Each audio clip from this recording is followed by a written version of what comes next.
Pasta কিংবা chowmein ছোট থেকে বড় সবার খুবই পছন্দের একটি খাবার। সেটা যদি আপনারা বাড়িতে এইভাবে বানিয়ে ফেলতে চান, একবার অবশ্যই এইভাবে ট্রাই করতে পারেন। এতটাই অসাধারণ হয়, সবাই চেয়ে চেয়ে খাবে। নমস্কার বন্ধুরা, প্রিয়াস কুকিং ব্লগে আপনাদের সবাইকে স্বাগত জানাই।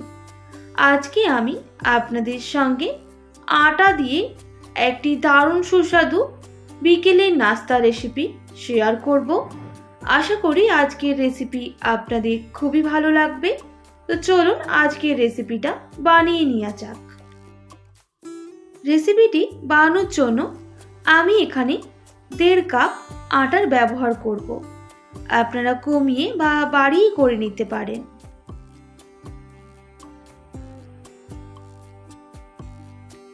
এরপর এতে পরিমাণ মতো লবণ দিয়ে দিতে হবে। লবণের সাথে আটাটা ভালোভাবে মিক্স করে নেব।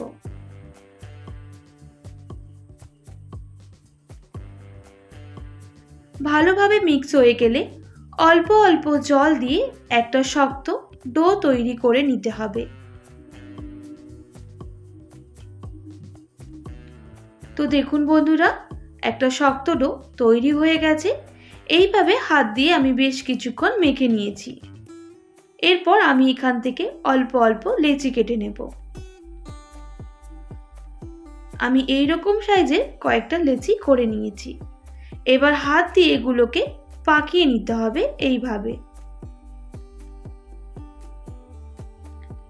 এইভাবে সবগুলো আমি পাকিয়ে নেব। তো দেখুন বন্ধুরা, রেডি হয়ে গেছে। এবার এগুলো বেলে নিতে হবে। তার জন্য একটা বেলনির ওপর দিয়ে দেব কিছুটা শুকনো আটা। এরপর লেচিটা দিয়ে আমি বেলে নেব রুটির মতো করে।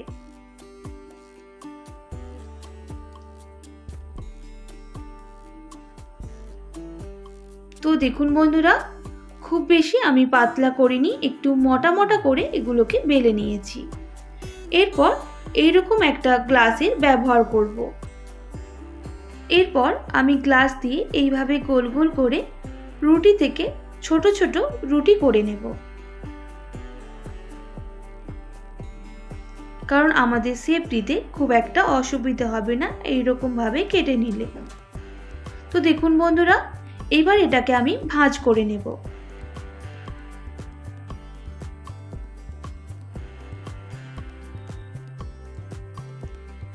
আমি এইরকম ভাবে ভাঁজ করে নিচ্ছি। আপনারা আপনাদের পছন্দ মতো শেপে করে নেবেন।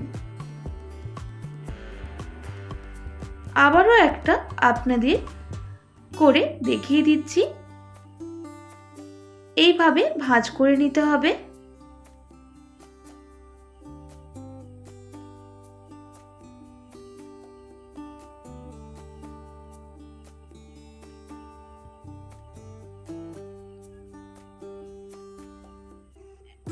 একইভাবে আমি আবারও একটা রুটি আকারে বেলে নেব আর এইভাবে গ্লাস দিয়ে গোল গোল করে কেটে নেব।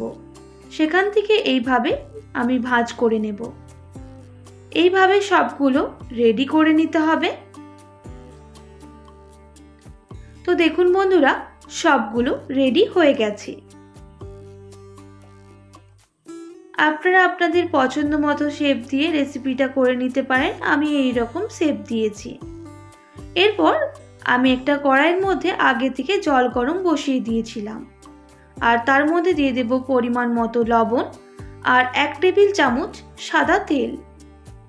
জলটা বেশ কিছুক্ষণ গরম করে নিতে হবে। আর গরম হয়ে গেলে আমি আটাগুলোকে এর মধ্যে দিয়ে দেব।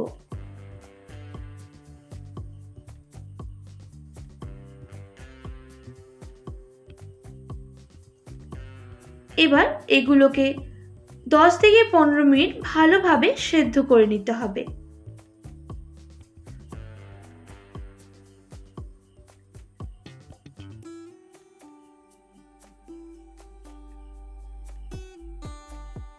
মাঝে মাঝে একটু নাড়াচাড়া করে নেব, তাহলে একটার সাথে আরেকটা চিটিয়ে যাবে না।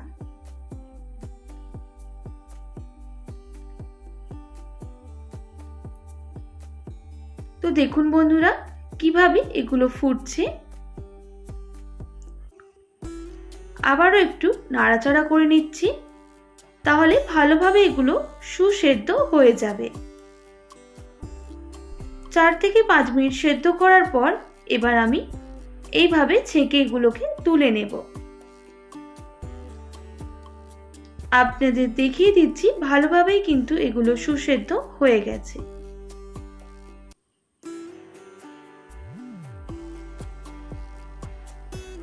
দেখুন এখনই দেখতে কতটা সুন্দর হয়েছে। এরপর ওই কড়ার মধ্যেই আমি দিয়ে দেব সামান্য পরিমাণ সাদা তেল। তেলটা গরম হয়ে গেলে দিয়ে দিতে হবে কুচিয়ে রাখা ক্যাপসিকাম। আমি এইভাবে ক্যাপসিকামগুলো আগে থেকেই কেটে রেখে দিয়েছিলাম। এবার ক্যাপসিকামটা ভালোভাবে ভেজে নিতে হবে।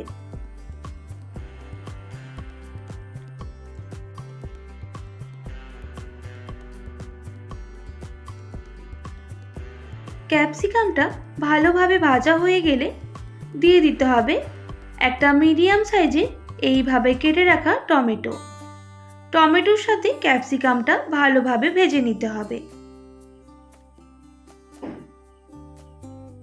আর দিয়ে দেব ঝালের জন্য 2টো কাঁচা লঙ্কা কুচি। আপনারা ঝালটা অবশ্যই কম বেশি করে নেবেন।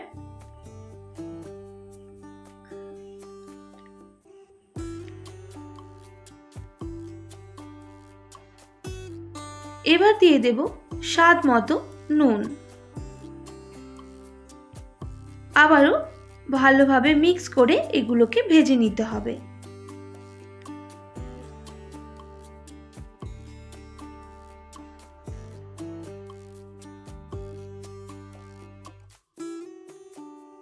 এইভাবে বেশ কিছুক্ষণ ভাজা হতে থাক, আর ওইদিকে আমি এর জন্য একটা সস রেডি করে নেব। তাই একটা বাটির মধ্যে দিয়ে দেব 2 টেবিল চামচ সয়া সস, 1 টেবিল চামচ গ্রিন চিলি সস, আর দিয়ে দেব 1 টেবিল চামচ রেড চিলি সস। এবার সমস্ত উপকরণ ভালোভাবে মিক্স করে নিতে হবে। তার সঙ্গে দিয়ে দেব 2 টেবিল চামচ টমেটো কেচাপ। ভালোভাবে মিক্স হয়ে গেলে দিয়ে দেব কালারের জন্য সামান্য কাশ্মীরি লঙ্কার গুঁড়ো। এবার অল্প জল দিয়ে ভালোভাবে আবারও মিক্স করে নিচ্ছি। আর দেখুন বন্ধুরা এদিকে এটা ভাজা হয়ে গেছে। এবার সসটা এর মধ্যে অ্যাড করে দিতে হবে। অ্যাড করে দেওয়ার পর আমি সামান্য পরিমাণ বাটি ধোয়া জলটাও অ্যাড করে দেব। এবার ভালোভাবে এটা মিক্স করে নিতে হবে আর বেশ কিছুক্ষণ রান্না করে নিতে হবে।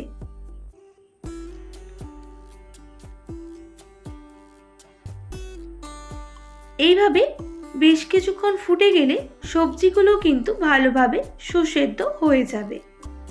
এই স্টেজে আমি পাস্তাগুলো অ্যাড করে দেব।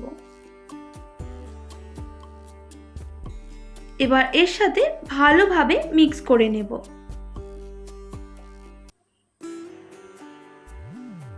তবে গ্যাসের ফ্লেমটা মিডিয়ামে রেখে এগুলোকে মিক্স করে নিতে হবে।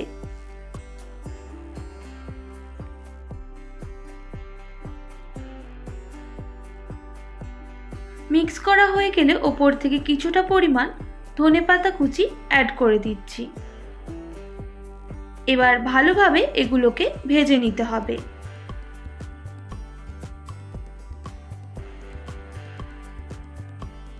এবার সামান্য পরিমাণ ম্যাগি মশলা দিয়ে দেব, তাহলে রেসিপিটা খেতে আরো বেশি সুস্বাদু হবে। আবারও মিক্স করে নেব ভালোভাবে। এইভাবে বেশ কিছুক্ষণ রান্না করে নেব।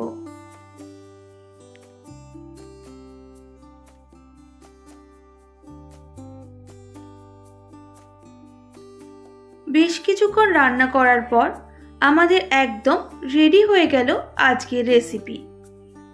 এবার আমি নামিয়ে নেব। তো দেখুন বন্ধুরা দেখতে কতটা সুন্দর আর লোভনীয় হয়েছে। আর কতটা রেসিপিটা নরম হয়েছে আপনাদের চামচ দিয়ে দেখিয়ে দিচ্ছি। আশা করি আজকের রেসিপি আপনাদের ভালো লেগেছে।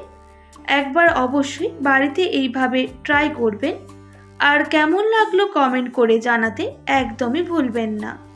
যদি ভালো লেগে থাকে অবশ্যই একটি like, comment, share and subscribe করে আমার পাশে থাকার অনুরোধ রইল।